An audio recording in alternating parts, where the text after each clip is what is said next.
Water.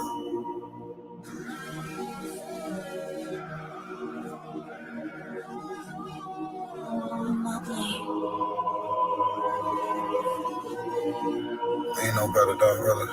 The son of a king. I don't Balenciaga. I might just wear collar. I might just wear the Pradas. But I'm thinking long term, so I might say the dollars. We ain't no better. I'm just being honest. I should've went to college, but I was thinking violence. It's a one West world. We the fucking loudest. Break it down, we break ground. We don't break no damn promise. Let's get active, dog. Don't tell me how you feel about it. These cats saying too much. They ain't learning enough. You maxed out the first quarter. I'm still warming up. These niggas tossing up a brick. They can't score with us. Who gon' come against us? On the Lord with us. The niggas riding for you. I hope they ride till they crash.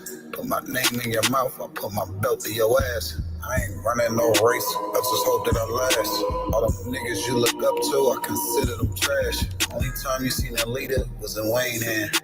Niggas will dap you, then pop you with the same hand. I'm a main player, I stick to the game plan. They don't really fuck with you, that's your main man. We them niggas came through and made your city hot. Yep, said he in the field, but he really not. I ain't casting no stone, I just let him rock. And that's the kind of story they gon' read about. But if it's war, it ain't no tapping out. Grip, still heat, spit like a dragon mouth.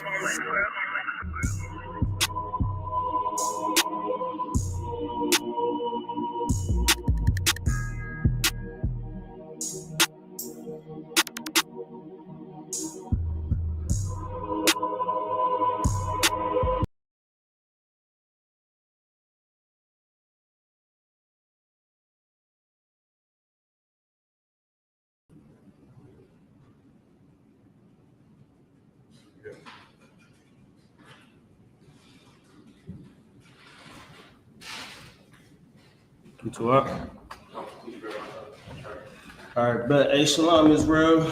Israelite School Universal Practical Knowledge out of 1 West, 121st Street, Harlem, New York. Under Commander Junior YAHANNA. We here in I.S.U.P.K, Philadelphia.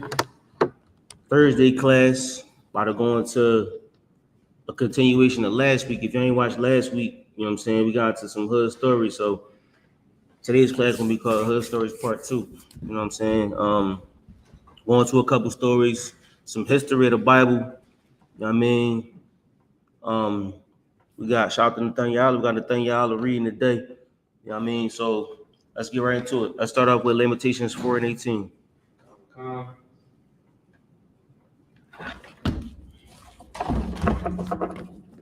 This is the book of Lamentations, chapter 4, verse 18. Mm-hmm. They hunt our steps, that we cannot go in our streets. Y'all get that? Break it down, Nathan.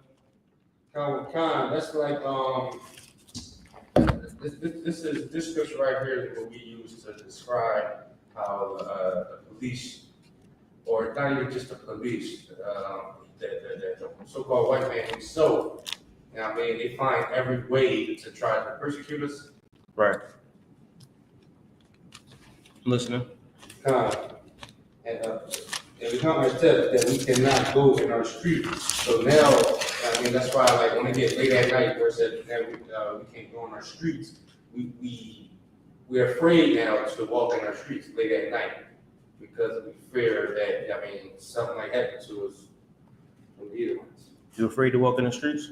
But you know, like your mom would be afraid that your son is out late night in the street because they know that we're being hunted. Okay, we're fine. Yeah, exactly. You're right. They hunt our steps so we can't go in our streets. Why? Because you become prey. You know, can you imagine what it's like living as like a deer?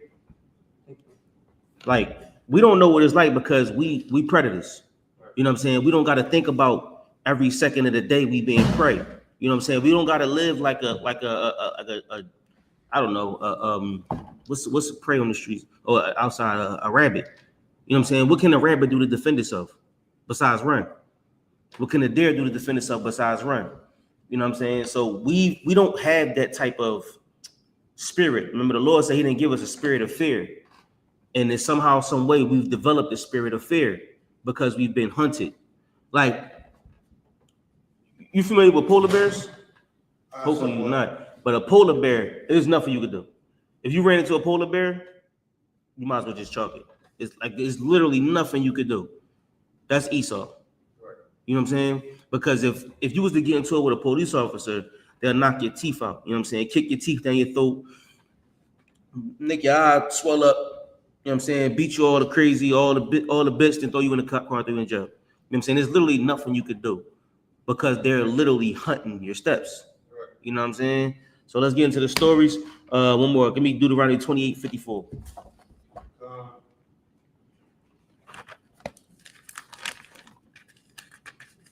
This is the book of Deuteronomy, chapter 28, verse 54. Right.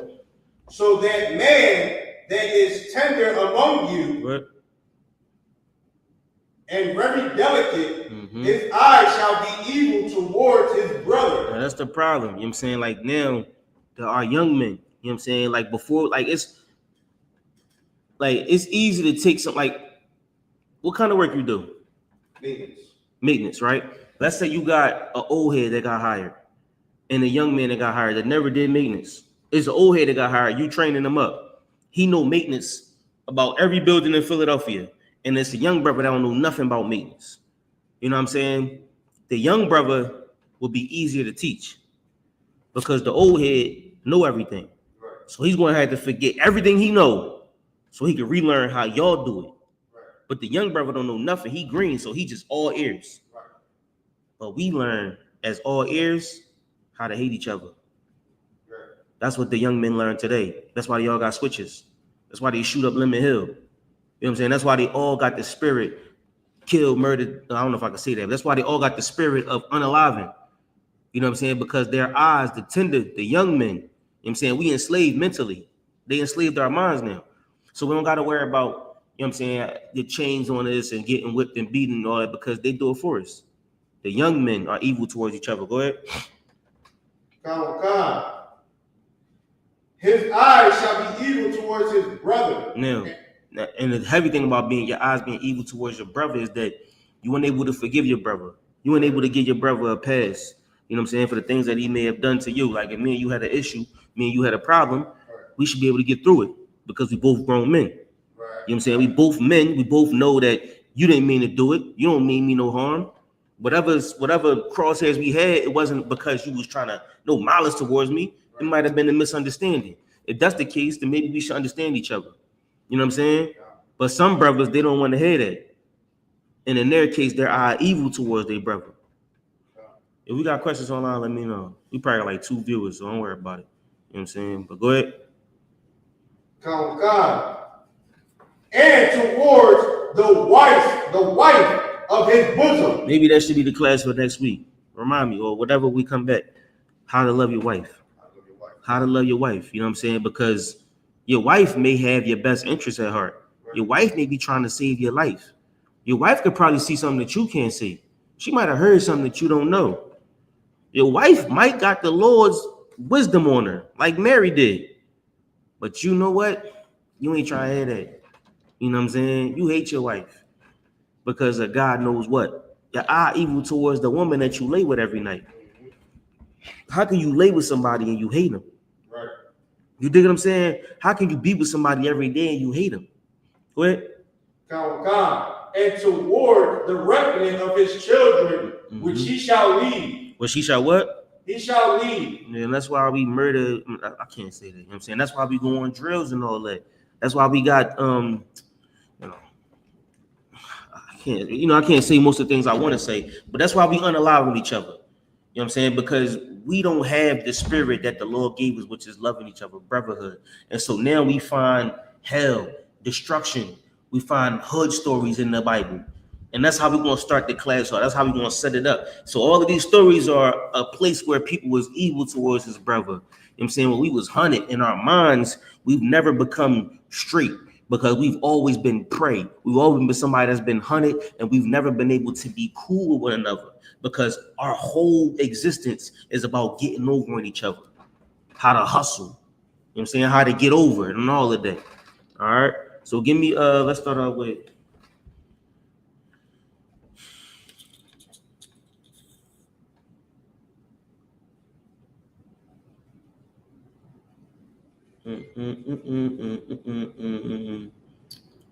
Let's go where you want to go. Give me 2 Samuel 11 and 30. Come. This is the book of 2 Samuel, chapter 11, verse 3. Hold on.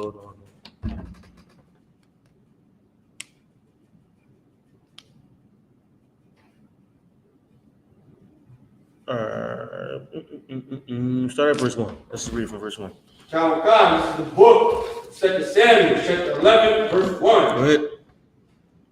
And it come to pass, after the year was expired, at the time when kings go forth to battle, that David sent Joab.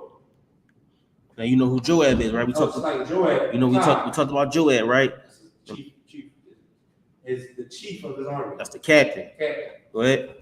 Come. And his servant with him, and all Israel, and they destroyed the children of Ammon, and besieged Rabbi. But David tarried still at Jerusalem. Now you know that Jerusalem was once the land of the Jebusites, right? But when David conquered the land, he named that city Jerusalem, right? So now this is a city that David established. This is a city that he established. This is where he set it up. The capital or the county, whatever you call it, the county seat, capital, whatever you want to call it, of Israel. Go ahead. Verse 2. And it came to pass in the evening time that David arose from his bed and walked upon the roof of the king's house. And from the roof he saw a woman washing herself. So David got his bed. He like, let me see what he got going on out here. Walk out on the roof. He looked across the roof. He's like, damn. Go ahead. Come. And the woman was very beautiful to look upon. Go ahead. And David sent and inquired after the woman. So he like, yo, come here. Who shorty over there? Go ahead. And one said, is not this Bathsheba, the daughter of Eliam, the wife of Uriah, the Hittite? He like, yo, ain't that today, you know what they say, is not that, but normally we be like, ain't that that's Bathsheba, that's what's her name daughter, that's what's her name wife, right? Ain't that so that's what he said to him. Go ahead. Oh God. And David sent messengers and took her, and she came in unto him, and he lay with her, for she was purified from the uncleanness. Damn. Go ahead. And she returned unto her house. So David on some grimy shit. You know what I'm saying? Right. David like, yo, you know what? Go get her. Tell her come here. You know what I'm saying? He talked that game to her. He said a couple words to her. Boom. She ain't got no more sackcloth, whatever they was wearing back then. That garment came right off. You know what I'm saying? David said something to her and she was butt naked in the room. Right. Then he sent her back home. That's what we do today, right? Right. You go get shorty, you bomb and send her back home to her husband. Go ahead. Verse 5. And the woman conceived and sent and told David and said, I am with child. Man. Verse 6. Now Uriah is an Israelite. The Bible don't specify that in this case right here. But still, you know what I mean? It's still ethics. It's still integrity. You don't take somebody's wife, get them pregnant, and send them back home. But this is what David did, and she's pregnant with a child. What? And David said to Joab, saying, send me Uriah the Hittite. And Joab sent Uriah to David. What? And when Uriah was come unto him, David demanded of him how Joab did, and how the people did, and how the war prospered. Now, go ahead. Okay. Verse 8, and David said unto Uriah, go down to thy house and wash thy feet. Now he asked him, like, yo, what's going on? How's it going out there? What's the war like? What's everything like out there? You know what I'm saying? And then he told him, matter of fact, go back to your house, wash your feet. Go ahead. Come. And Uriah departed out of the king's house, and there followed him a mess of meat from the king. But Uriah slept at the door of the king's house after all the servants of his Lord, and went not down to his house. Verse 10. And when they had told David, saying, Uriah went not down unto his house, David said unto Uriah, comest thou not from thy journey? Why didst thou not go down unto thy house? And Uriah said unto David, thou art in Israel, and Judah abide in tents.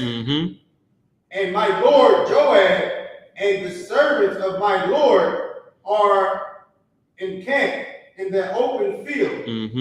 Shall I then go into my house to eat and drink and to lie with my wife?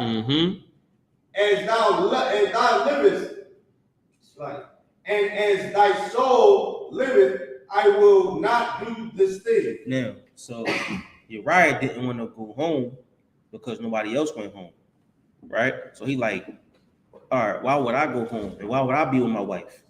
Why would I go home and sleep in my bed and all of y'all out here? Joab in the tent. I'm supposed to go home and get my rocks off real quick. I'm gonna rock with y'all. So he thorough. And I don't think David was expecting that. I'm gonna try to let you get the story as we read. I'm gonna try not to skip ahead. But David wasn't expecting him to be thorough. Right. Go ahead. Come. It's like verse 12. And David said to Uriah, tarry here today also, and tomorrow I will let thee depart. So Uriah abode in Jerusalem that day, and then tomorrow. Verse 13. And when David had called him, he did eat and drink before him, and he made him drunk. And at evening he went out to lie on his bed with the servant of his Lord. So you see what's going on, right? What it seemed like to you? What David doing? He tried to make it seem like he's stuck with a servant. No. He trying to make him think that the baby his.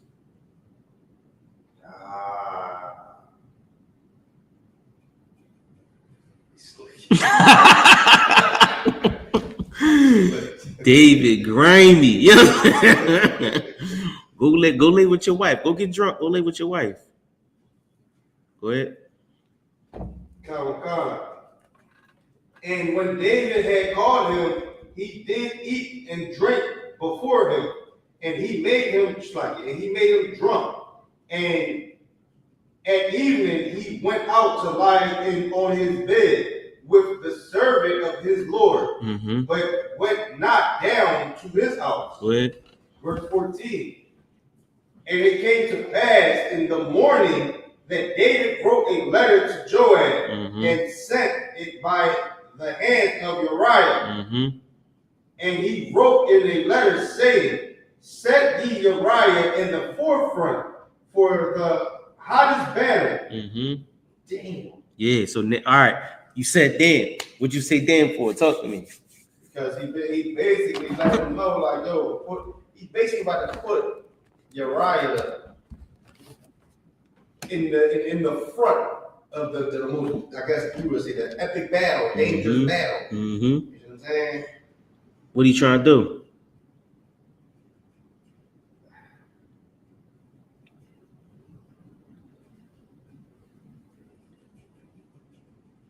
Put him in an epic battle.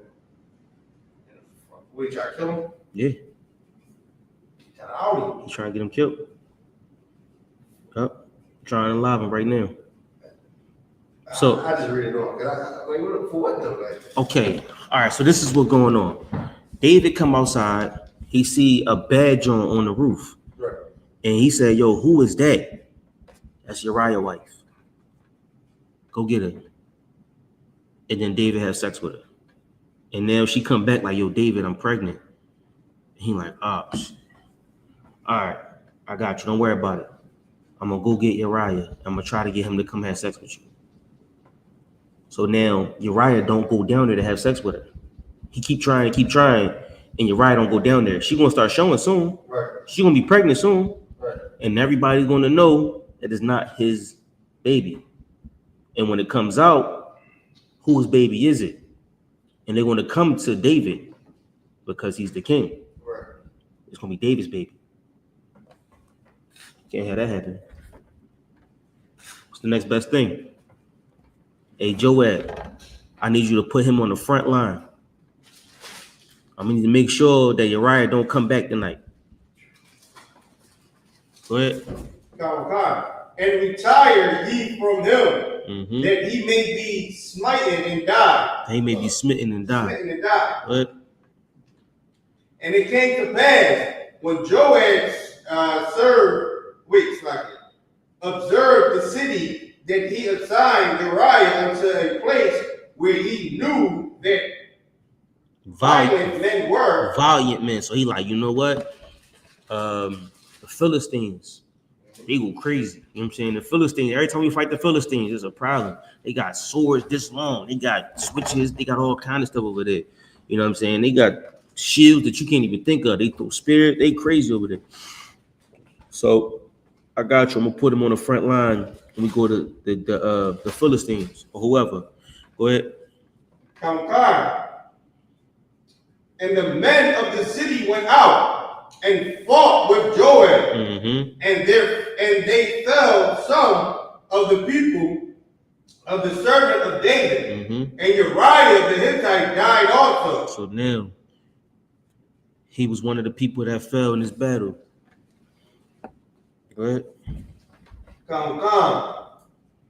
Then Joab sent and told David all the things concerning the war, and charged the messenger, saying, when thou hast made an end of telling the matters of the war unto the king, and if also be that the king's wrath arise, and he said unto thee, wherefore approach ye so nigh unto the city when he did the fight?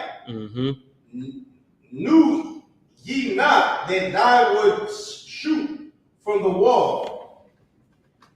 Who smote Abimelech? Who smote? You knew that they was gonna, in this city, when you come close to it, they shooting from the top of the wall. They shooting from high. You can't see them. They got archers and spears. You can't see them coming. So you know the first couple people gonna get it. You know what I'm saying? So he said, do you know they're gonna shoot from the wall? They smote Abimelech. Go ahead.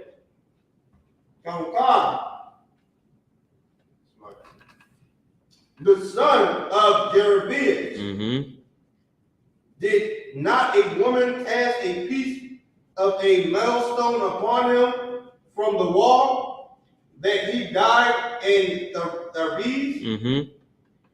Why went ye nigh the wall? Thy servant Uriah the Hittite is dead also. So this the letter he's sending back. He like, yo, this happened, and Uriah did too. But verse 22.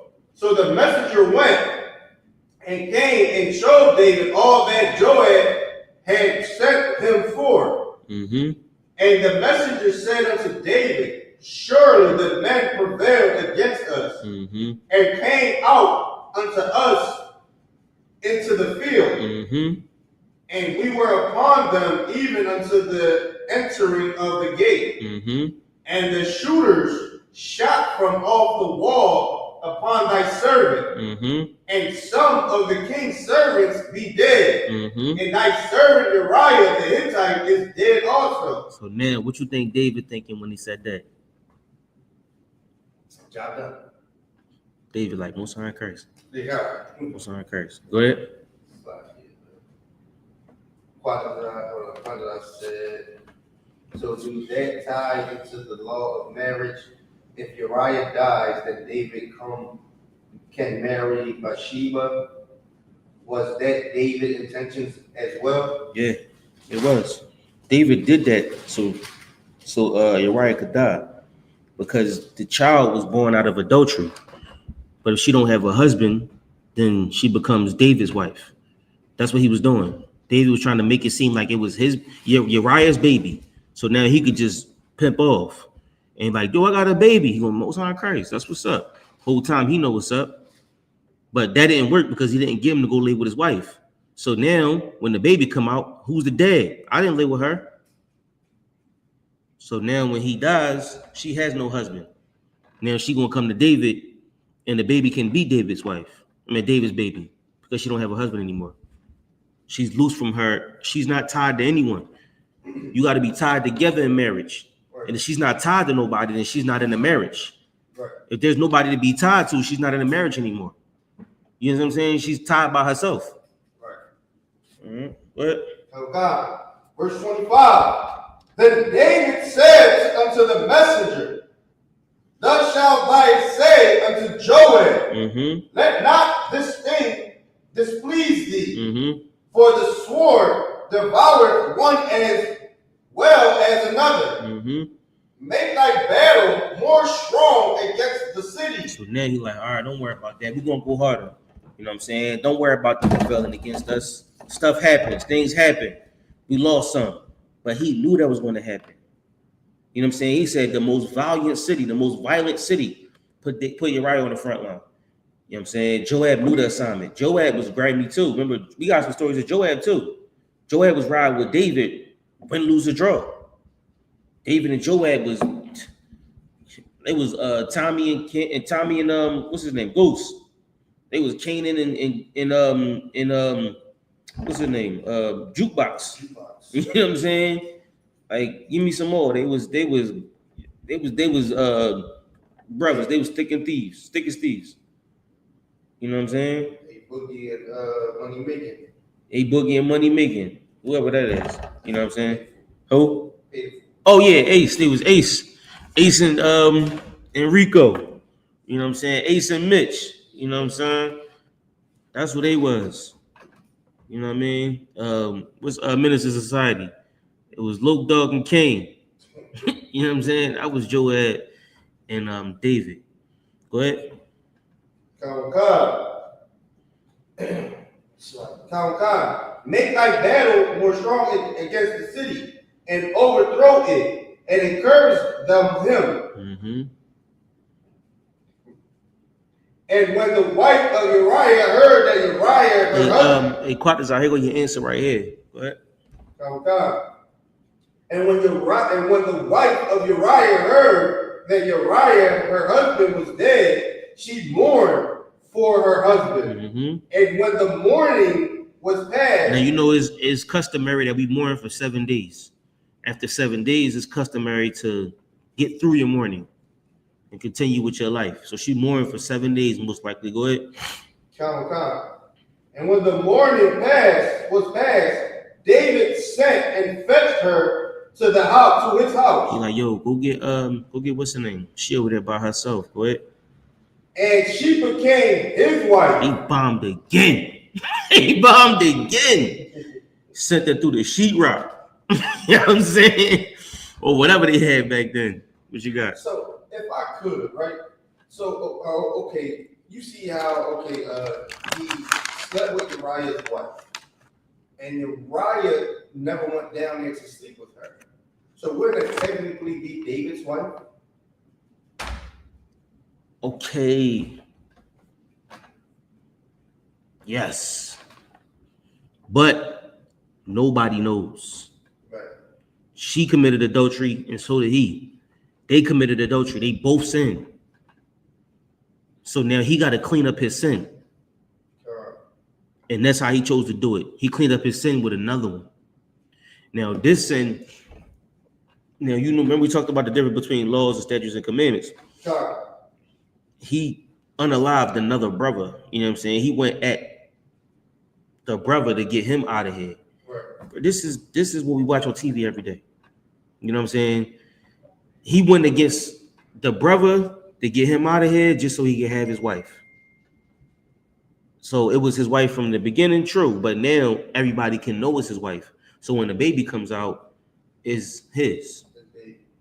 He got her because she was mourning. She came to me. She said, hey, he can spend however he want to, Right. because the dead man don't talk. You know what I'm saying? So nobody know that before Uriah even fell, she was already pregnant. Right. Besides him and her. So when she went over there, she's like, oh, okay. You know what I mean? I guess this is how it happens, and now I got this baby, and it could be yours. Go ahead. And bear him a son. Mm-hmm. But the things that David had done displeased the Lord. Keep going. Verse 12, I'm in chapter 12. And the Lord sent Nathan unto David, Nathan unto David. And he came unto him and said unto him, Give me 1 second. Matter of fact, go ahead, keep reading. and said unto him, there were two men in one city, the one rich and the other poor. The rich man had exceeded many flocks and herds. Hold on, where you at again? Verse 3, chapter 12, verse 3. 12 and 3. Hold on, give me 1 second. Read it back to 1. Yeah, go back to 1. Oh, yeah. Oh, yeah, there you go. It's you. Shout out to you. Angel of Brotherhood. And Go back to 1. Calvin, do I say the thing, Nathan, or the thing? It's your name, nigga. It's your name. Shout out to THEVIEW, man. That's like me saying knock in the Bible, like, do I say notch? How do I say it, sir? No, say your name, nigga. You know how to say it. Wait. This is the book of 2 Samuel, chapter 2. So like this is the book of 2 Samuel, chapter 12, verse 1. And the Lord sent Nathan unto David, and he came unto him. We're gonna read about when Nathan said to David, when Nathan did for David. Wait. And he came unto him and said unto him, there were two men in one city. Now Nathan was a prophet of the Lord. All right. David was a king, but Nathan was a prophet.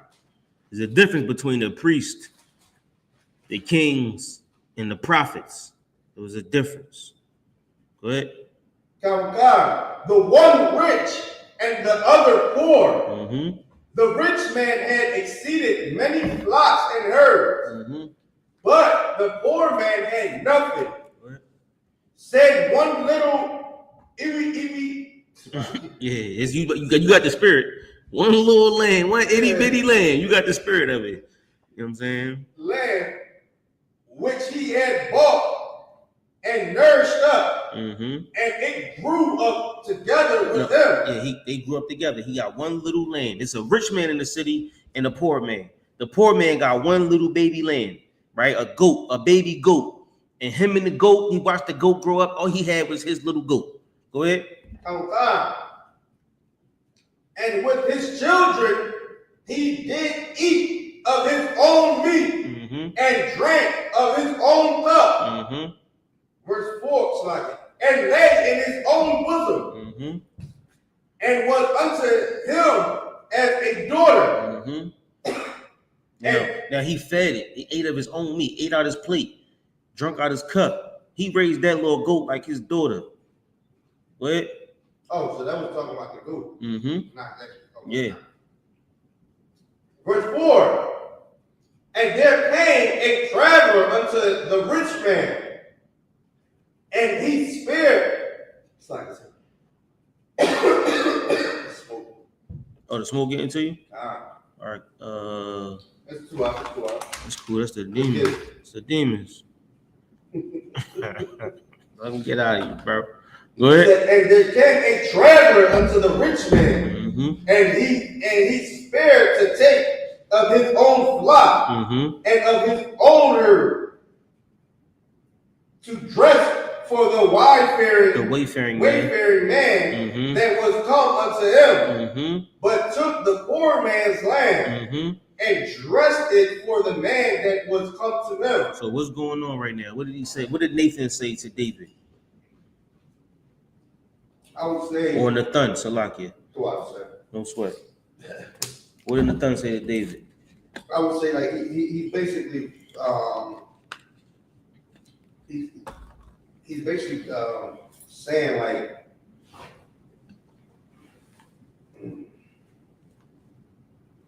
there's a rich man, there's a poor man. I guess the rich will be David. Yes. And the poor will be Uriah. Yes. So now it was a man coming through the city, a traveler coming through the city. It was a rich man and a poor man. The poor man raised the lamb like his daughter. You know what I'm saying? The lamb ate from his plate. The lamb drank out of his cup. That was his brother, his son, his uncle, his cousin. That was his family. He raised that goat like his son, like his daughter, like his kids, literally. And then somebody come through the city and the rich man don't take all the lamb he got. He don't care about them lambs. He got 30,000 lambs. He don't care about them lambs. But no, he don't take them lambs because those aren't lambs to him. That's money. So if he takes some of that lamb, he take it from his money. So he don't take his lamb. He take the lamb of the poor man, who his lamb ain't money. His lamb is family. He took the poor man's lamb. You dig what I'm saying? He took his family. Go ahead. Come. And but took the poor man's land and dressed it for the man that was to come to him. And David's anger was greatly kindled against the man. Like, yo, who this nut ass nigga? Who do something like that? Who took that poor man's lamb? Go ahead. And said to Nathan, as the Lord liveth, the man that hath done this thing shall surely die. Like, yo, go, whoever that man was, go get him. Like, I don't even want to hear the story no more. Just go get the man. Because we're going to settle this right now. Why would you take the poor man's land? It's wrong. No matter how you shape the story, it's wrong. Go ahead. Come. Verse 6. And he shall restore the land fourfold. You can get that nigga back 4 lambs. Go ahead. For he did this thing, and because he had no pity. He had no pity. He had no what's the word? Start with a C. Damn, it's escaping me. Compassion. He had no compassion. You know what I'm saying? He didn't care about the poor man. He didn't care about the men that don't have anything. He got thousands of lambs. He had no pity. Go ahead. And the son said to David, thou art the man. Thou what? Thou art the man. He like, yo, bro, I'm talking about you. Like, you him. You the nigga that took another nigga's land. Go ahead. Come. Thus said the Lord God of Israel, I anointed thee king over Israel, and I delivered thee out of the hand of Saul. That's what the Lord said to you. The Lord said, I delivered you out of the hand of Saul, and I made you king of Israel. I anointed you. I made you go save the people. You know what I'm saying? Go ahead. Come. And I gave thee thy master's house, and thy master wives into thy bosom. Master is like Adawan. Now, teacher, I gave you in your Adawan house, the men that came before you. I gave it to you. Go ahead. Come. And gave thee the house of the Israel and Judah. The house of Israel and of Judah. You got raised up over the house of Israel and over the house of Judah. Go ahead. Come. And if that had been too little, I would moreover have given unto thee such and such things. Like if that wasn't enough, you could have got more. Or you can get way more than that. Go ahead. Come, verse 9. Wherefore hast thou despised the commandments of the Lord to do evil in his sight? Thou hast killed Uriah the Hittite with the sword. With what? With the sword. And hast taken his wife to be thy wife. He like, the Lord know what you did, man. Right. You think it's a secret, but the Lord know what you did. Go ahead. Come. Mm-hmm. And has slain him with the sword of the children of Ammon. Mm-hmm. Verse 10. Now therefore the sword shall never depart from thy house. Death shall never depart from your house. Go ahead. Crazy. Because thou hast despised me. Mm-hmm. Now has taken the wife of Uriah the Hittite to be thy wife. Mm-hmm. Verse 11. Thus said the Lord, behold, I will rise up evil against thee out of thy own house, Mm-hmm. and I will take thy wives before thy eyes, Mm-hmm. and give them unto thy neighbor. Now, go ahead, keep going.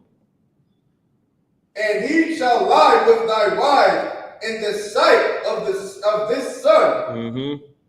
For thou didst it secretly, Mm-hmm. but I will do this thing before all Israel. Now, this is Nathan cursing David. Dang.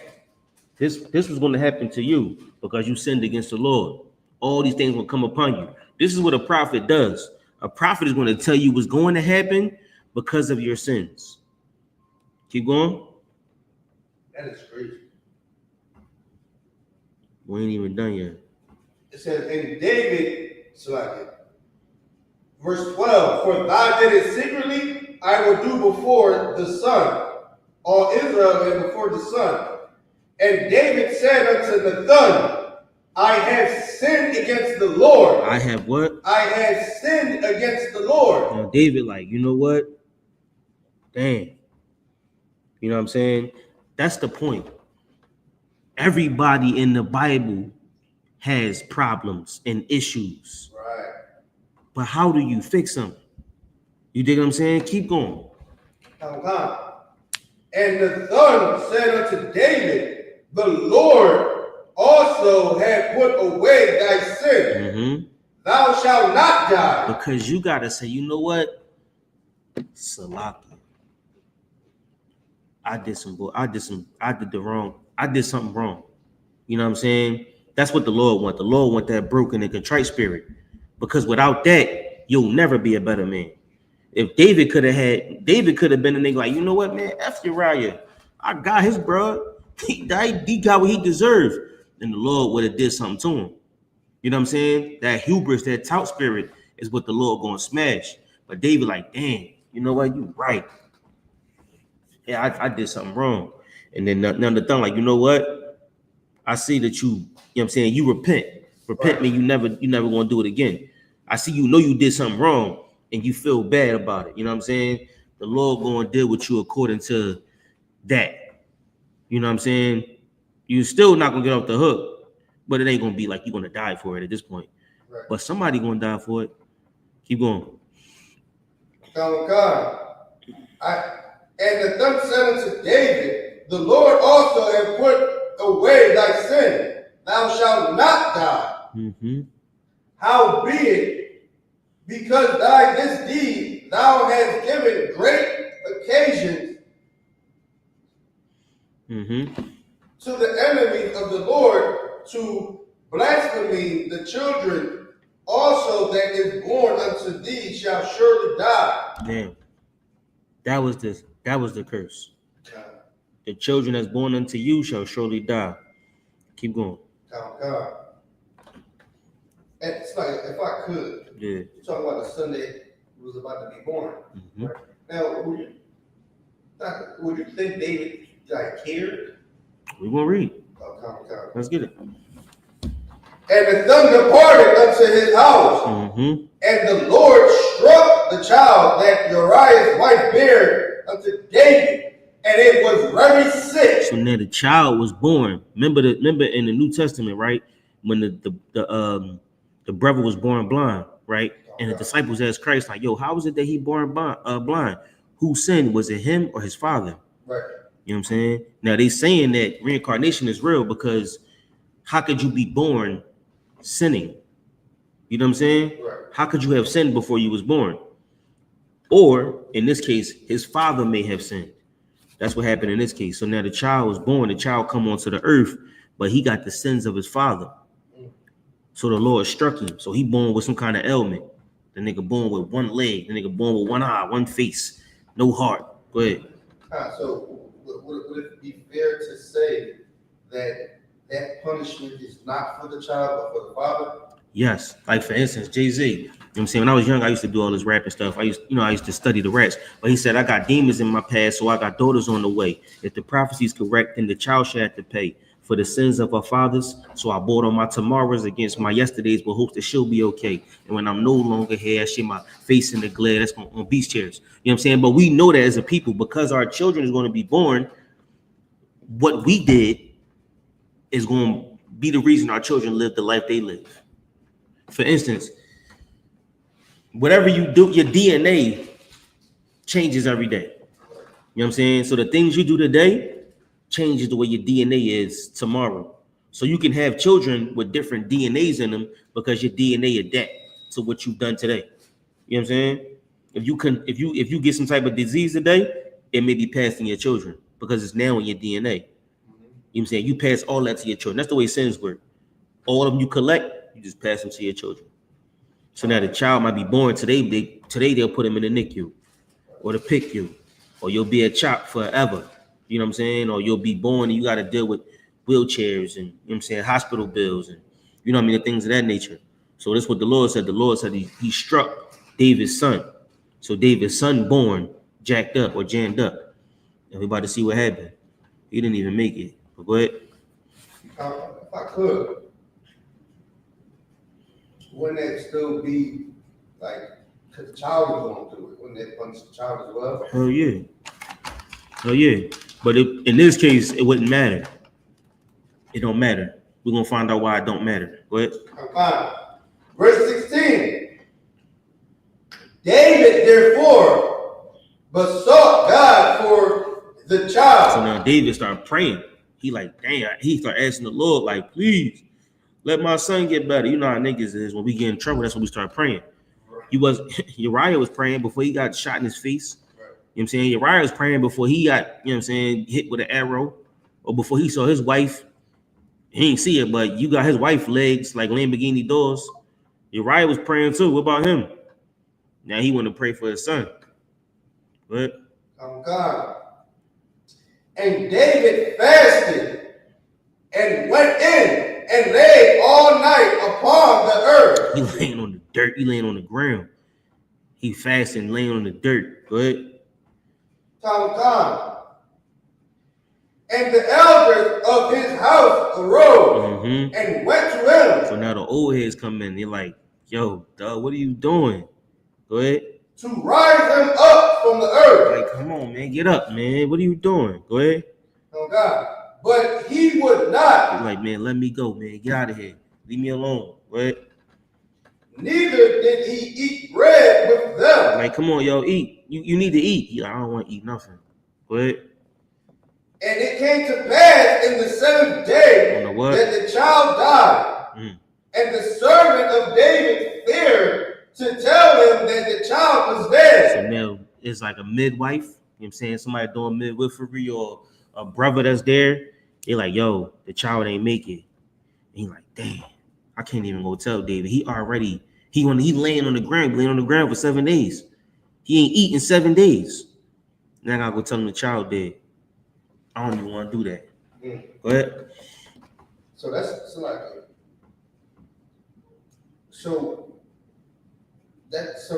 yeah. I mean, I see it. I see it. You sure? Oh God. You want to ask the question anyway for people that don't see it? I mean, it was just basically saying like that's the little symbol or something saying like, so that's like putting it into date term to ways though like I was trying to put it into date term like, so that's like, would that be like you, okay, I see it. It just, I can't get it off. All right. Ask me later. Go ahead. Come, God. For they said, behold, while the child was yet alive, we spoke unto him, and he would not yet hearken unto our voice. Like, duh, I tried to talk to him when the baby wasn't there. He ain't even trying to hear nothing. Like, I told him get up, eat. He don't want to hear none of that. He just laying on the dirt. I can't even get him up. And now you want me to go tell him that the child dead? Man, hell no. Hell no. That nigga gonna go crazy. I ain't telling him. You tell him. But And how will he then vex himself? that nigga gonna kill himself. What? If we tell him that the child is dead. Good. But when David saw that his servant whispered, David perceived that the child was dead. David seen it. He was like, damn, what? Therefore, David said unto his servants, is the child dead? And they said, he is dead. And David arose from the earth and washed and anointed himself and changed his apparel and came into the house of the Lord and worshipped. Then he came to his own house. He did some work. He did the work of the Lord. We know worship means he went to go do some work. He did something. You know what I'm saying? Go ahead. Then he came to his own house, and when he required, they set bread before him, and he did eat. Then said his servant unto him, what thing is this that thou hast done? Thou didst fast and weep for the child while it was alive. But when the child is dead, thou didst rise and eat bread. Go ahead.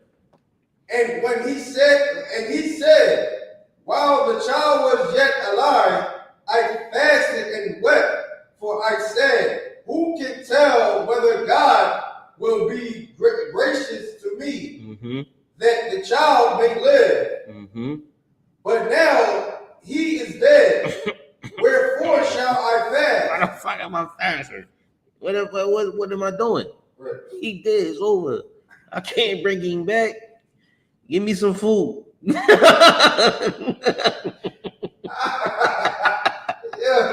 Yo, what am I fasting for? It's over. Yo, that is crazy.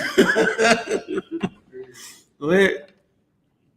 God, that the child may live. Verse 23. But now he is dead. Wherefore shall I fast? Can I bring him back again? I shall go to him, but he shall not return to me. And David comforted Bathsheba his wife, and went in unto her. Yeah, search for that again. What? God, and lay with her, and she bare a son, and he called his name Solomon, and the Lord loved him. All right, no sign of Christ. All right, now let me ask you a question. How you want to do this? You want to keep it separate? You want to have the hood stories, and then we could do probably something called Soul Sisters, and talk about the women separate. You want to keep the women and the men separate, or you just want to just do it all hood stories separate? All right, so we could do hood stories and then Soul Sisters. That'd be something totally different. We talk about the situation that the sisters went through. You know what I'm saying? Because if we keep going, you'll find a rough situation. But we're going to save that for another time. All right, so maybe we could do How to Love Your Wife. You know what I'm saying? And Soul Sisters. We could do Soul Sisters. Probably that's going to be probably like a 3-part joint. Probably the women, the mothers. You know what I'm saying? The women that was good mothers. Probably a couple stories about, you know what I'm saying?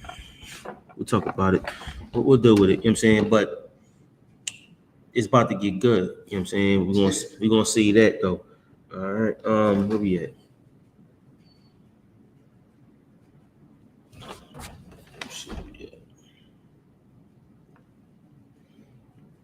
Let's drop that. Let me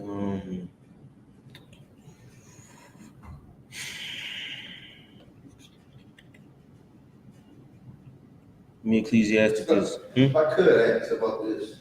Now, as far as Bathsheba, his wife, wouldn't they both be Okay, did the Lord show them grace because he understood, basically he repented? That's why, like, because I know, like, the scripture says when a man lay with another man's wife, they both shall be an abomination. Mm-hmm. So they're not an abomination because he understood the wrong, he repented, basically. Technically, this Old Testament. So think how they think. That was the sacrifice. Right. You dig what I'm saying? Right. The child was the lamb. You dig what I'm saying? So now that the Lord took what he wanted, now we back even again. You know what I'm saying? It's a clean slate. So now both of them are free from their sin because they sacrificed. They gave their son up. You know what I mean? So that's how they was thinking back then. So let's get Ecclesiasticus 27:1. Ecclesiasticus? Yeah, 27:1. 27:1. This is the book of Ecclesiasticus, chapter 27, verse 1. Yeah.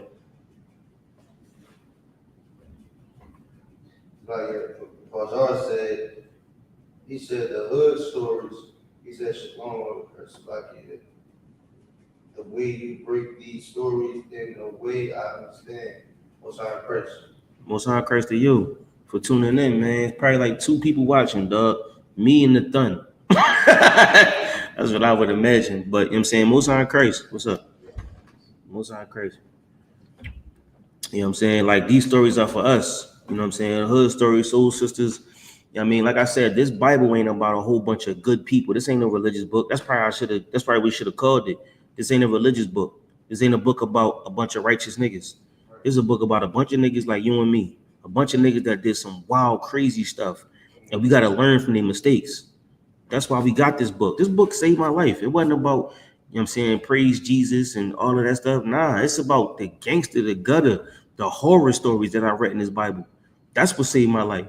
You know what I'm saying? I'm not in here to drink the wine and crack the crackers and, you know what I'm saying, get on my knees and pray to Jesus. We are, but that's the religion. You know what I'm saying? I'm here to learn about what really happened in this Bible. And that's what's going to free you because you see the same stuff happening every day. You know what I'm saying? I was about to get into a joint, but you know what I'm saying, we got a couple niggas that was at camp. So I was gonna go into the Lord. You seen the hustler in the Bible, right? The hustler? Yeah. All right, just read that scripture real quick. I'm gonna give you these 2 and I'm gonna jump off it. Oh, God. Give you Ecclesiasticus chapter 27, verse 1. This is the book of Ecclesiasticus, chapter 27, verse 1. All right. Many have sinned for a small matter, Mm-hmm. and he that seeketh for abundance will turn his eye away. Now, we know niggas that'll bust your head open for $2. We know niggas that'll put you in the dirt over a bag of weed. You know what I'm saying? This brother put another dude in the dirt over his wife. Small matters. Read the other half again. Oh, God. And he that seeketh for abundance. Seeking for what? Abundance. This nigga right here. It's some niggas that just, all I want is to eat today. All I want is a couple dollars. All I want is a beer for the night. And for this beer, or for to pay my phone bill, somebody gonna die tonight. You know what I'm saying? I'm hungry. My daughter gotta eat tonight. What Big E say? He said, what you say about his daughter gotta eat? You know what I'm saying? Like that's how niggas feel over the small matters. But there's some niggas out there, they try to rob a bank. They want big money. And for big money, they gonna say, man, damn the Lord. Damn God. I don't care about God. I don't care about that Bible. I don't care about none of that. You know what I'm saying? Because in order to accept that demon, you got to turn away from the Most High. You know what I'm saying? For small things, people die. But for big things, you can't even understand the way a person will try to get over on you. The things that a person would do. For instance, Cool C was a rapper in Philly a long time ago. You know what I'm saying? And he was glitz and glamour. He was lit. This is 80s. You know what I'm saying? The money started drying up, and they wanted to still hold that aura of being rich and famous. Hilltop hustlers in West Philly. You know what I'm saying? Little bucks from that neighborhood today. You know what I'm saying? So them same people was trying to continue to be glamorous. That was his song, Glamorous Life. You know what I'm saying? They was trying to continue that aura or that persona and so they robbed the bank. You know what I'm saying? And when they robbed the bank, the cop, the female cop was a sister, tried to stop him, and they killed her. You know what I'm saying? Cool C got sentenced to the electric chair. They killed him. You know what I'm saying? Cool C got sentenced to what you call it? Not life. It wasn't life. It's death. Death row. They put him on death row. He killed the first female cop in Philly. You know what I'm saying? The first female cop that ever died in Philly was from a rapper who had money, big time. He's on the stage with Will Smith and all of them on TV, and you know what I'm saying, all them rap shows. He was on the TV, and then he down in Philly robbing the bank down in Hunting Park. You know what I'm saying? Because for abundance, you're gonna turn away from the Lord. You're gonna give it all up. It's all in for that. You know what I'm saying? A poor man might kill you for a couple of dollars, but a rich man or a man that want riches, get out his way. Keep going. God will turn his eye away. Verse 2. As a nail striketh fast between. Not strike. It's like a sticketh fast between the joining of the stones. You know how a nail make two stones join together? Like if you put the stones in, you put a wedge between it so it could make the stone stick. Go ahead. So does sin stick close between buying and selling. All right, now give me Ecclesiasticus 26. 26. Buying and selling. 26 and 29. And this the verse before that, actually. I should have had you start there. Start at 26 and 29. This is the book of Ecclesiasticus, chapter 26, verse 29. A merchant shall hardly keep himself from doing wrong. You know what a merchant is, right? A merchant is, like somebody's selling. Somebody that buy and sell. You know what I'm saying? A merchant can't keep himself from doing wrong. Why? Because every day he has to think about his family first.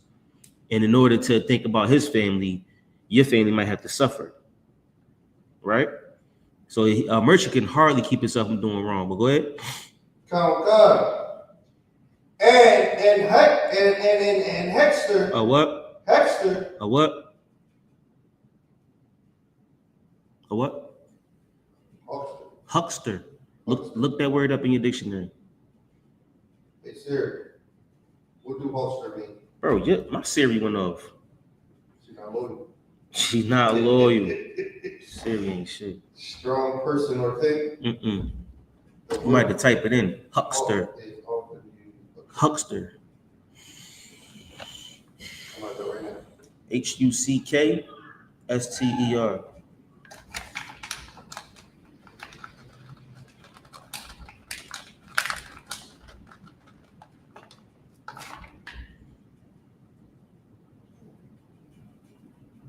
Person who sells small items. Now, have you ever met a huckster before? What we call them today?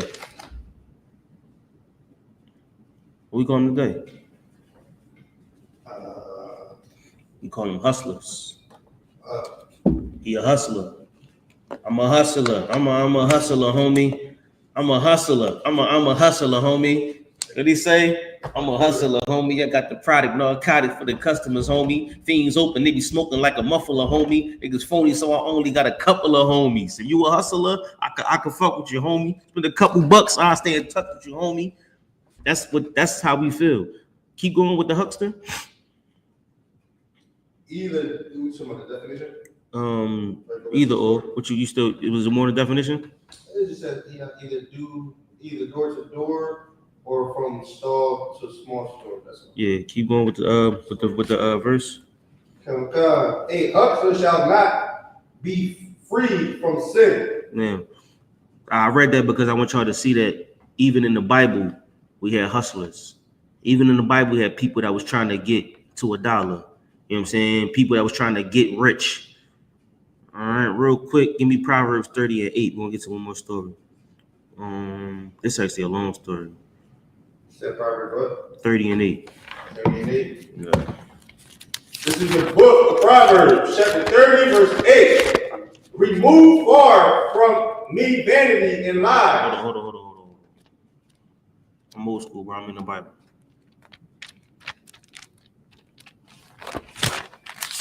Ooh, hey yo, that how to love your wife.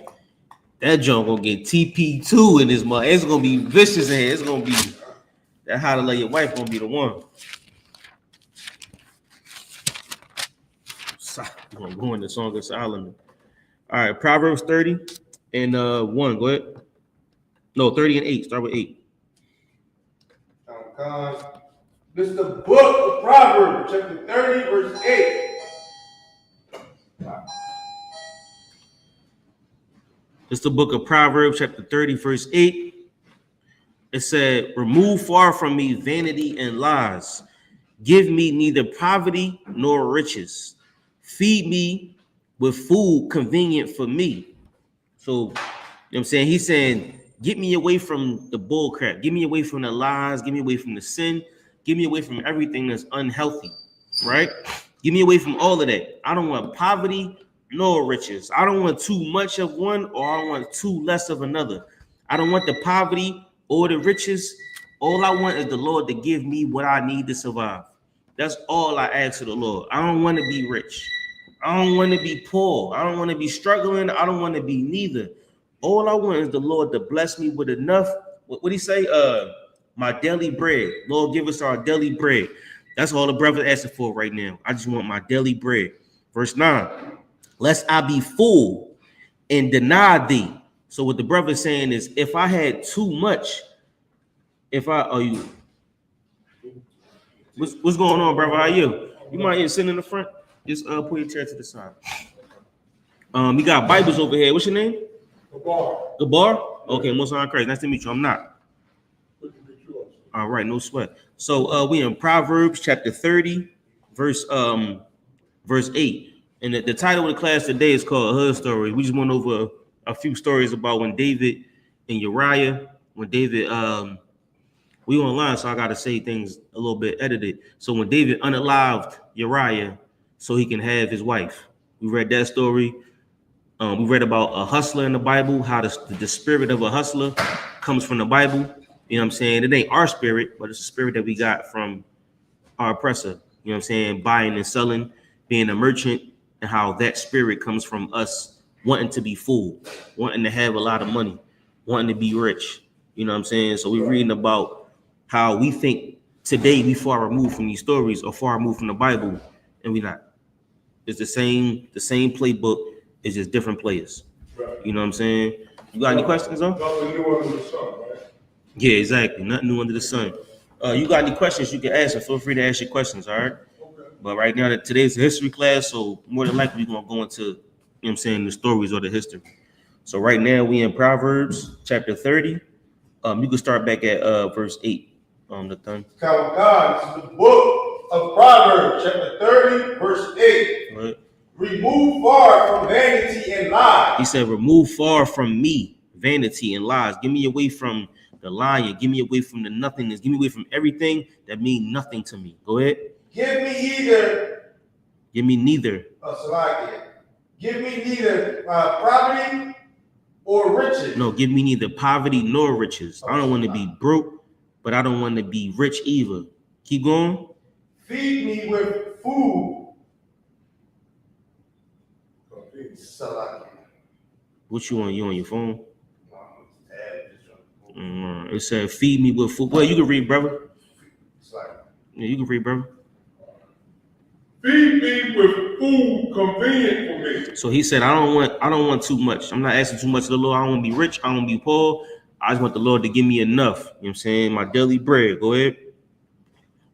Lest I be full and deny thee. So what happens when you full? What happens when you got everything you want? You start to deny the Most High. You know what I'm saying? When the Lord is giving you everything, you don't think the Lord is giving it to you. Keep going. And say, who is the Lord? You want to say, who is God? What is that? That school don't help me. Who is them niggas? Them niggas don't do nothing for me. God don't help me. I did this. Go ahead. Or lest I be poor and still. Now, if I'm poor, if I'm full, then I forget the Lord because I think I did it on my own. And if I'm poor, then I gotta take it from somebody. Go ahead. And take the name of my God in vain. And then the Lord won't mean nothing to me, because I'll take an oath. I took the name of the Lord, right? Your name is Gabbar, whatever your name is, Nathan. You took the name of the Lord in vain. Now it means nothing to you because you don't care about your name being Gabbar. You don't care about your name being not. All you care about is I'm hungry and somebody about to have a split over their head so I can eat tonight. Go ahead. Accuse not a servant unto his master, Go ahead. lest he curse thee. Now, if you tell a brother about a man above him, or you tell a brother about a person that he answers to, he'll start to hate that brother that he answers to. Go ahead. And thou be found guilty. And you gonna be guilty. Go ahead. There is a generation that curses their father. This is a generation that hates our fathers. We hate the men above us. We hate our spiritual fathers, and we hate our carnal fathers. We hate everybody that's in authority. We hate everybody that tried to teach us. The word father to me means nurture. We hate everybody that tries to teach us. We hate everybody that got something good to say for us, because they don't know. They old. They don't know what it's like out here. Keep going. And do not bless their mother. We don't do nothing for our mothers. We don't help our mothers out here. We hate our fathers and we don't give a damn about our mother. Your mom at home probably hungry right now. Your mom at home with no groceries in her house. And you outside tearing the streets apart. Go ahead. There is a generation that are pure in their own eyes. In their own eyes. I'm the man in my eyes. I'm him. What are you talking about? You know who I am out here? You know what my name is? You know what they call me out here? What are you talking about? Go ahead. And yet is not washed from their filthiness. Nigga, you ain't nobody. You a dirty young boy. You the same dirty young boy I was. And that's all our fathers are saying. You the same filthy nigga that was here in the 40s. You the same filthy nigga that was here in the 20s. The same nigga that tried to get it back then and didn't get nothing. You the same nigga from the 80s or the 70s. The same nigga that had the bag of crack that the cop shot. You the same nigga. You not different. You not new because you selling perks and they were selling crack and they were selling horse and they were selling God knows what, opium back in the 20s. Who knows? Who cares? You the same nigga. Go ahead. There's a generation. Oh, how lofty are their eyes. They want it all. They like, nigga, I want the cars, the clothes, the money. I need all of it. That's the generation that we in right now. Or that's the generation we always in. It's a couple niggas that want everything. They want it all. They got lofty eyes, big dreams. Go ahead. And their eyelids are lifted up. They looking like this. They want whatever's up there, whatever's high, whatever costs the most. They want the top shelf, everything. They want all of the glory of life. And it's heavy because that's what Satan gonna tempt you with. Satan gonna tempt you with the glory, the fat of the earth. And when you take it, you sign a deal with Satan. Go ahead. There's a generation whose teeth are as swords. And you know when they talk, they're gonna cut you because they have no brotherhood, no regard, no spirit. Nothing in them cares about you. They teeth cut like swords. Go ahead. And their jaw teeth as knives. Go ahead. To devour the poor from off the earth. They don't care about the man that don't got it. They don't care about the man that just want to serve the Lord. They don't care about the man that just want to be content with life, because it ain't about that for me. I don't want the loftiness of life. All I want to do is teach these classes and serve God. All I want to do is raise my family. All I want to do is make sure when my children come up, they not smoking weed and shooting the block up. All I want to do is make sure that my wife make it, and my brother. All I want to do is make sure that the men that come with me, or the men that come beneath me, or the men that's around me, all I want to do is make sure that we make it. That's my job. That's my goal. That's my duty as a priest and prophet. I don't want what Satan got to offer me. You know what I mean? Keep going. The horse leech. No, keep going with verse 14. Oh. To devour the poor. To devour the poor from off the earth, and the needy from among men. What? The horse leech. The horse leech. Go ahead, right. Has two daughters. Crying. Give. There are three things that are never satisfied. There are three things that are never satisfied. They crying. Give me. It's three things that are never satisfied. Go ahead. Yea, Poor things say not, Mm-hmm. it is enough. Mm-hmm. The grave. That's one thing that is never, ever, ever satisfied. The grave has always got space for more. Keep going. And the barren womb. That woman that can't have children, she will never be satisfied because she'll always be starving for something. Keep going. The earth that is not filled with water. The desert can never have enough water. It could rain a monsoon on the desert, and it will always be space for more water because it's been dried up for so long. That's you. That's the part spirit. That's the spirit that we have about men that don't get no watering. You know, Christ is the living water. We deserts out here, and we can't get enough of this truth, which is why I'm here. Because every day, the living water should go in the desert that I have. You know what I'm saying? I'm always trying to put some water in that desert. Go ahead. And the fire that saith not, it is enough. The fire is never satisfied because the fire gonna burn until everything dies. That's what a fire does. A fire consumes everything. A fire will go until it kills itself. A fire is never satisfied. Keep going. The eye that mocketh at his father Mm-hmm. and despises to obey his mother. Mm-hmm. The ravens of the valley shall pick it out, Mm-hmm. and the young eagles shall eat it. All right, drop that. Give me Deuteronomy 32 and 30.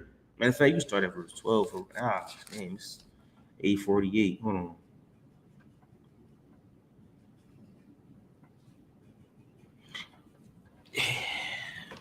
One more, you want to wrap it up? I'm gonna wrap it. You don't want to. All right, let's go one more. Let's do Deuteronomy.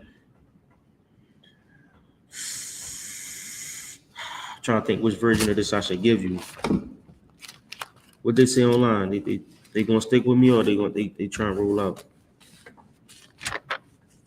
What they looking like online? Still two people, one person?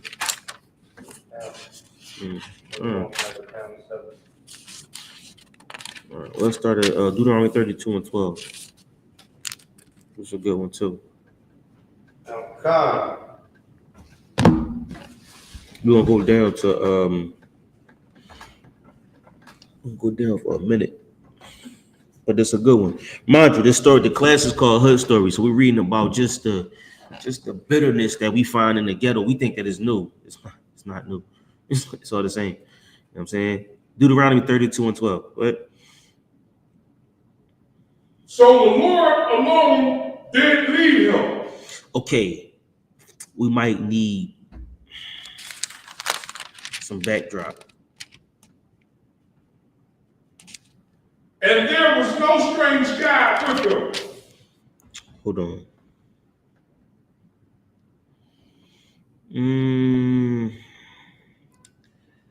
Start at verse 6.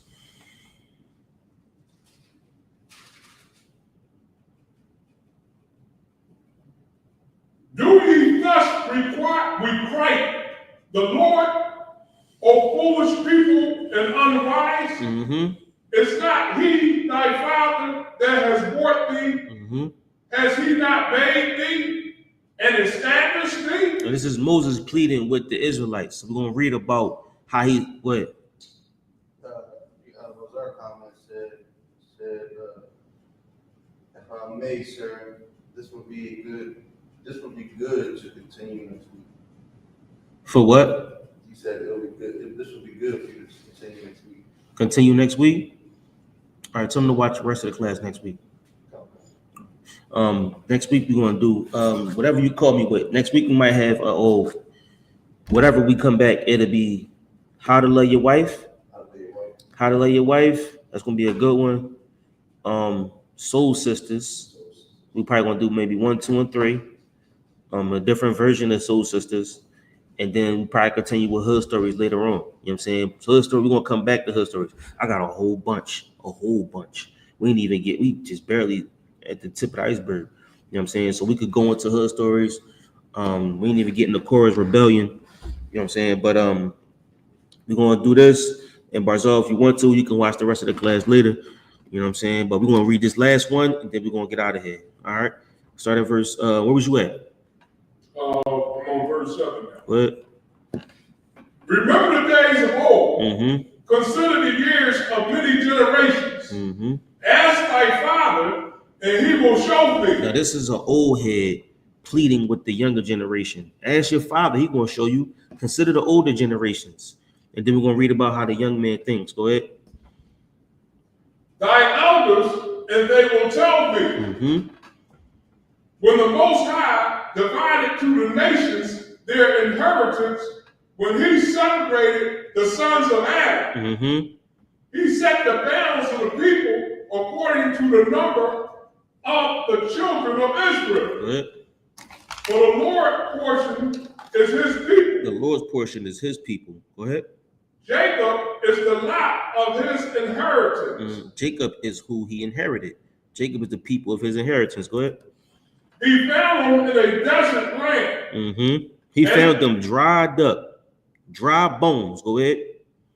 And in the waste, howling wilderness. He found us in the wilderness, in the waste, dried up bones. Go ahead.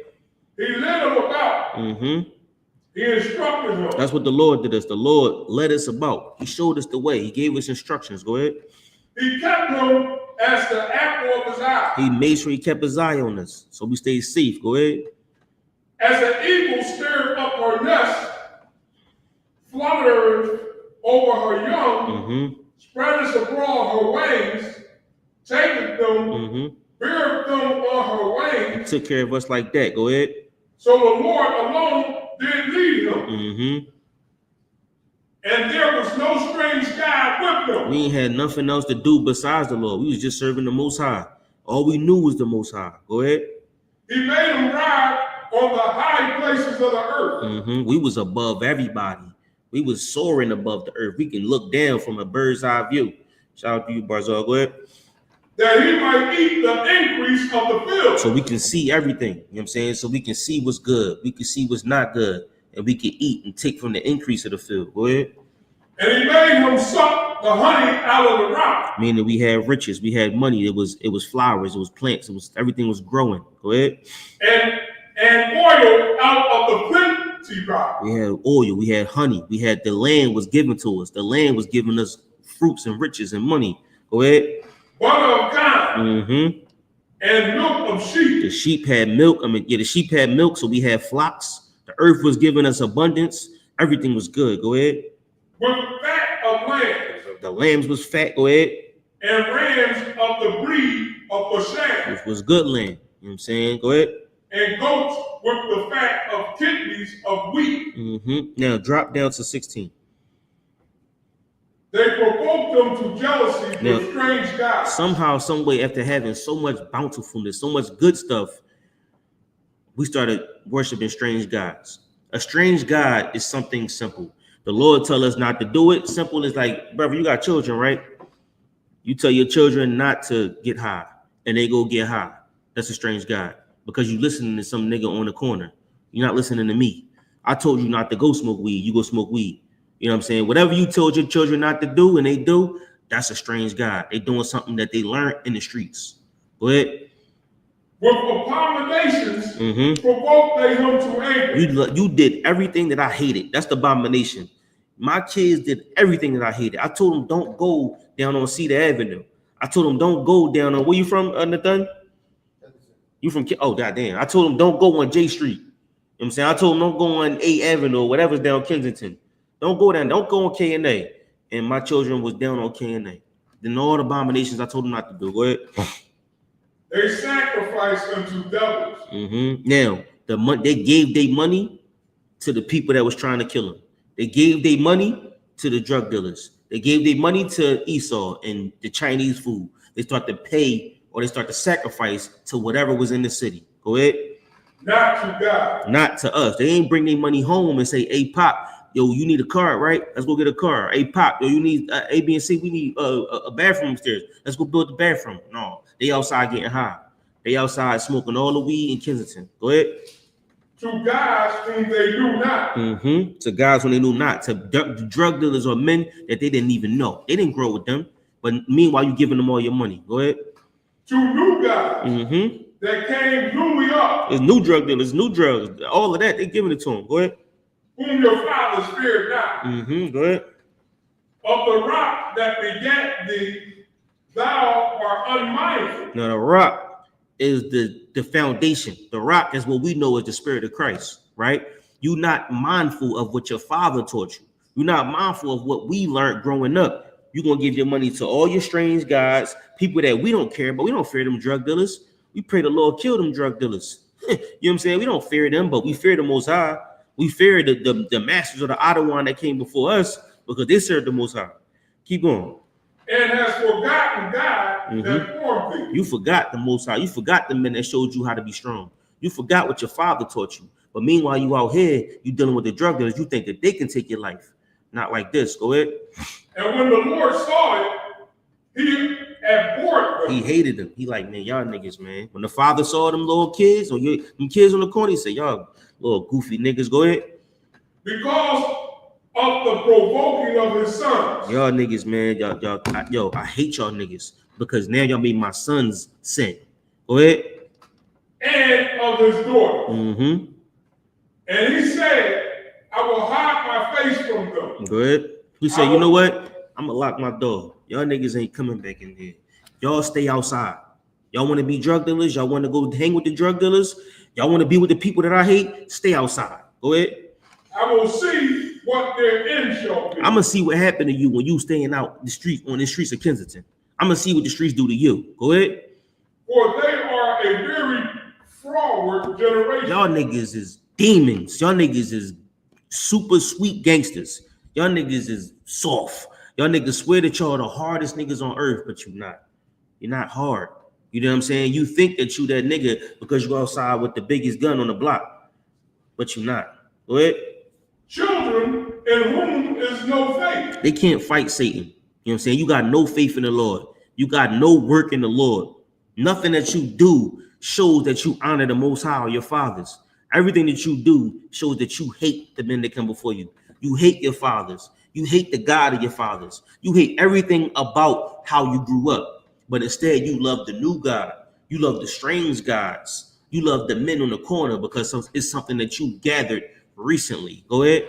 They have moved me to jealousy. And you know what? You made me not like them because I like you. Go ahead. With that which is not God. And I hate them niggas, and I know they're my brothers, but I hate them niggas now. Go ahead. They have provoked me to anger with their vanity. And they don't even do nothing. But because they do nothing, they make me angry. Right? Go ahead. And I will move them to jealousy with those which are not a people. Them niggas ain't even a people. Them niggas don't even matter. But you know what? They gonna start to want you too. And they gonna fight over you too. Go ahead. I will provoke them to anger with a foolish nation. Go ahead. For a fire is kindled in my anger and shall burn unto the lowest hell. It's gonna get dark in these streets. We thought it was dark at 12 o'clock.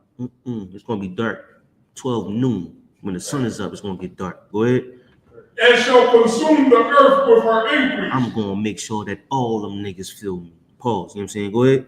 And set on fire the foundations of the mountain. The whole Kensington gonna feel this. Go ahead. I will heap mischief upon them.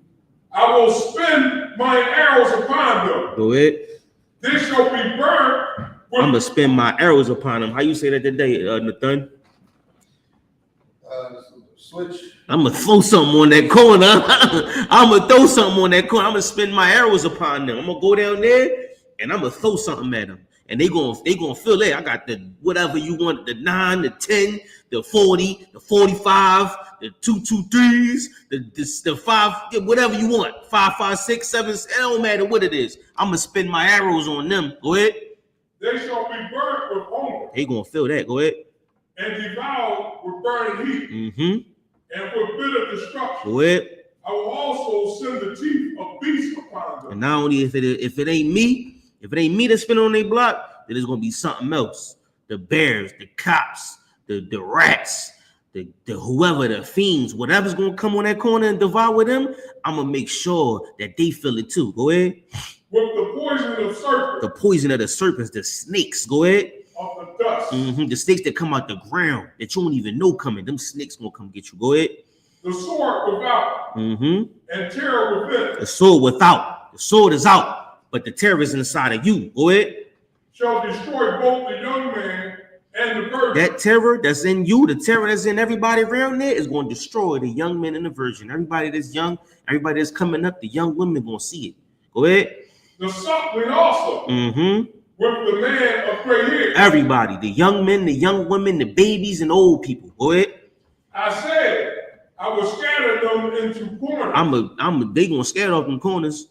Go ahead. I will make the remembrance of them to cease from among men. Yeah, look, they ain't gonna be remembered. Whatever their name was, Nuck, Buck, and them, ain't nobody gonna remember them niggas no more. Why? Because you my son and I love you. And for you to survive, they gotta go through it. Keep going. Were it not that I feared the wrath of the enemy. I don't care about them enemies. Go ahead. Lest their adversaries should behave themselves strangely, and lest they should say, our hand is high, and the Lord has not done all of this. They don't care, but we got to give the grace to the Most High. We got to give the glory to the Most High. The Lord going to be the one saving you.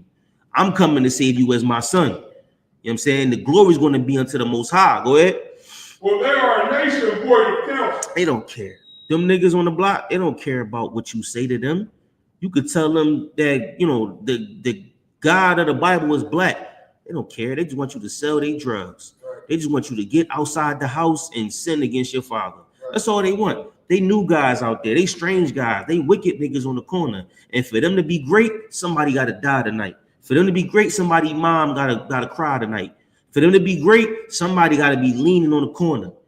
And you gonna be the nigga that work for them. They don't care about you. Them niggas void of counsel. You can't talk to them niggas. Go ahead. Neither is there any understanding. They don't even understand nothing. Them niggas don't even know what's up, what's down, what's left, what's right. Them niggas never even been off Kensington. Them niggas never even been out of Hilltop. Them niggas have never even been out of Philly. Forget about it. Them niggas don't know nothing. They don't understand what it's like in small cities in Guatemala or slow tiny cities in Mexico City or tiny town. They don't know what it's like in Ciudad Juarez, Mexico, or La Playa, Puerto Rico. They don't know what it's like in them barrios. Go ahead. Oh, that they were wise. Oh, they think they wise. Go ahead. That they understood this. They think they wise. They understood this. Go ahead.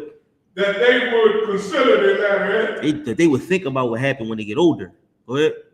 How shall one chase 1,000 and two put 10,000 to flight? Except their rock has sold them. Go ahead. And the Lord has shut them up. You can't do that unless you got the Spirit of Christ. Unless the Most High showed you how to do it. Go ahead. Well, their rock is not as our rock. Yeah, their rock or their foundation is not our foundation. Whatever they think, whatever they know, we don't have the same foundation. We don't have the same thoughts. We don't have the same ideas. You might think you know what them niggas is telling you, but you don't know what you learn. They don't know what you learn in this house. What you learn in this house is a foundation. What you learn out on that street is a lowercase rock. That's something that's going to break and fall apart. You standing on sand, but in here, you learn how Christ is. You learn what the Most High did. You learn what brotherhood is, how to love your brother, love your wife, love everybody around you, love your damn goat. Love the goat like it's your daughter. Go ahead. Even our enemies. Even our enemies, man, because I love you, but I'm supposed to love them niggas. And I do love them niggas out there in them corners. But you fell victim to them. So now I hate them niggas. But I love them because they my brothers. Go ahead. Being judges. Being judges, meaning deliverers or somebody that's going to save them. Go ahead. For their wine is of the wine of sour. They drinking of the wine of America. They drinking of the wine of Egypt. They drinking of the wine of the superpower. Go ahead. And of the fields of Gomorrah. They learning from what they learn in America. They learn all the stories from out here. They trying to be great. They got their eyes on whatever's great in America. Go ahead. Their grapes are grapes of gall. Their clusters are bitter. Their grapes are grapes of gold. Whatever they drink teleport. They drink teleport, Jose Cuervo, and give me another one. And E and J. And drink 211 and natty ices all day. That's their grapes. Meanwhile, we in here, we got Casamigo, you know what I'm saying? We got 1942 and we got the good grapes. We got wine that's been sitting forever. We got Christ didn't bless the wine. Y'all niggas out there drinking Jose Cuervo. Lord be with you. Go ahead. Their wine is the poison of dragons. They drinking poison. And you know what you drinking out there with them? Poison. This is the prodigal son. This the nigga that thought he was going to leave and find a better life outside. And he wound up eating the pigs' food. Not the pigs, but the food they fed the pigs. This is the prodigal son. Go ahead. And cruel venom of apes. Uh-huh. It's not And this cruel, so he wound up drinking the wine of the poison of the dragons and the cruel venom out there. Go ahead. It's not this laid up in store with me Uh-huh. and sealed up among my treasures. You don't see what we got in this house? You don't see what we got in this school? You don't see what these brothers is giving you? Go ahead. To me belongs vengeance. I should be the one out there doing something to them niggas because you my son, you my brother. Go ahead. And recompense. And saving you. Go ahead. Their foot shall slide in due But time. you know what? Them niggas gonna fall at some point. You think them niggas gonna stand strong? Them niggas don't got no rock. Them niggas gonna fall. Go ahead. For the day of their calamity is at hand. The day of their calamity, the day of their destruction is going to come. Go ahead. And the things that shall come up upon them make haste. Now things gonna come upon them. It's coming quickly. So you, as my son, need to stay in the damn house. You, as my son, don't need to be out in Kensington. You don't need to be out in West Philly, up Hillside or whatever, on Lansdowne Avenue or 60th Street, thinking that you the boss, thinking that you some kingpin, some knucklehead on the streets. Go ahead. For the Lord shall judge his people. The Lord gonna come and sweep through this joint. You better have the blood of the lamb on your door. You better hope the Lord pass over you, because that death angel is gonna come see you, nigga. Go ahead. And repent himself. You better repent for his servants. Go ahead. For his servants. Mm-hmm. When he sees that their power is gone. Go ahead. And there is none shut up or left. Go ahead. And he shall say, where are their guys? Where your guys at now, nigga? Go ahead. Their rock. Where your rock at now, nigga? And whom they trust. Where everything you was standing on, nigga? What that pop? You was popping it last week. It was all good a week ago. With everything you was talking about, you thought you was the man outside the house, nigga. You thought that the Lord was going to be with you. You was out there with your other guys, with your other homies. But no, what your pop was telling you was right. What your brother was telling you was right. What your other one was telling you was right, nigga. And now you outside and the rock fell. Now you outside and the strange guys fell. Everything's gone. And where you at? Back at the door, ringing the bell. Go ahead. Which did eat the fat of their sacrifice. Man, the God that we serve gonna eat the fat of everything you sacrifice, because everything you gave to them niggas on that corner was nothing. It was all for vanity. Go ahead. And drink the wine of their drink offering. Go ahead. Let them rise up and help you. All them guys that you served, them guys that you drunk Jose Cuervo to, and that you gave your money to, and that you bought weed from, all them niggas on that corner, let them niggas help you. Go ahead. And be your protection. Let them niggas protect you. Go ahead. See now that I, even I, am he. See I, now, even I am he. I'm him. We them. We them niggas. Go ahead. And there's no God with me. Go ahead. I kill and I make alive. There's no other God beside the Most High. The Most High going what? I kill and I make alive. Go ahead. I wound and I heal. Mm-hmm. Neither is there any that can deliver out of my hand. All right, look. The thun looking at me like he ready to. You know what I'm saying? Listen, Barzal, you right. We're going to push the rest of this to next week. We can keep going with this. You know what I'm saying? The hood stories is something that, you know what I'm saying, the Lord has blessed the men above me to give me these stories. You know what I'm saying? And it's so many, you know what I'm saying? And it's just reading, you know what I'm saying? But this is the Bible. The Bible ain't no religious book. The Bible ain't Father, Son, Holy Ghost. No, nigga. I don't know what Bible you reading. That ain't my Bible, dog. My Bible got gangster stories in it. Right. My Bible got hood stories in it. My Bible got some things that your pastor would never teach you in it. Life lessons that can change the minds of the men in them cities. That's what this Bible has. You know what I mean? Nathan, was any questions online? We got like 2 viewers, right? One viewer.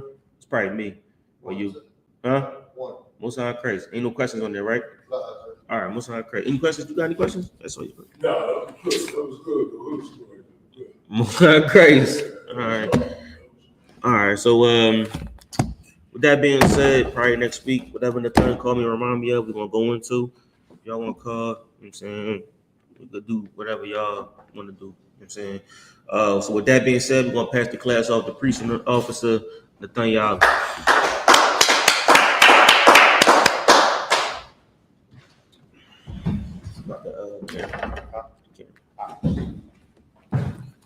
Unless you want me to do it.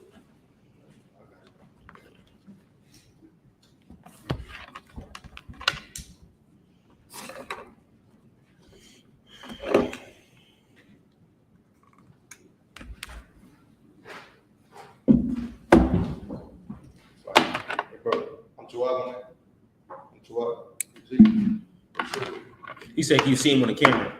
Yeah. This is the I.S.U.P.K security announcement. The I.S.U.P.K started out at 1 West, 125th Street, Harlem, New York, from the Command General YAHANNA. Rules for new brothers and sisters. When a new brother or sister comes into the school, they are off limits for 6 months. They are to be saluted only. They are here to shed themselves of the world. If they need transportation, the teacher will arrange it. After the 6 months, if the brother or sister has an interest in a particular person, he or she must get permission from the head to speak to a brother or sister. There is another brother or sister, there are another 6 months in which the brother and sister will court each other. After this 6 month period, the brother and sister will get permission from the head to marry. Tithes, which is a commandment, you can find it in Numbers chapter 18, verse, chapter Numbers chapter 18, verse 21, or Malachi chapter 3, verse 8 to 10. Means tenth in Hebrew, YAHUSHUA, 10% of every penny or of any increase the Lord gives you, give to Treasury Department. Priest fund, free will offering for priests, not mandatory. Whatsoever amount you would like. Or whatever size bottle. Or whatever size bottle. Upcoming holy convocations would be Feast of First Fruits. The Feast of First Fruits. It says it starts after the Sabbath, unleavened bread, sundown Sunday. Nah, 50 days. You read after 50 days. We in the Feast of First Fruits right now, technically, but after 50 days, when we celebrated.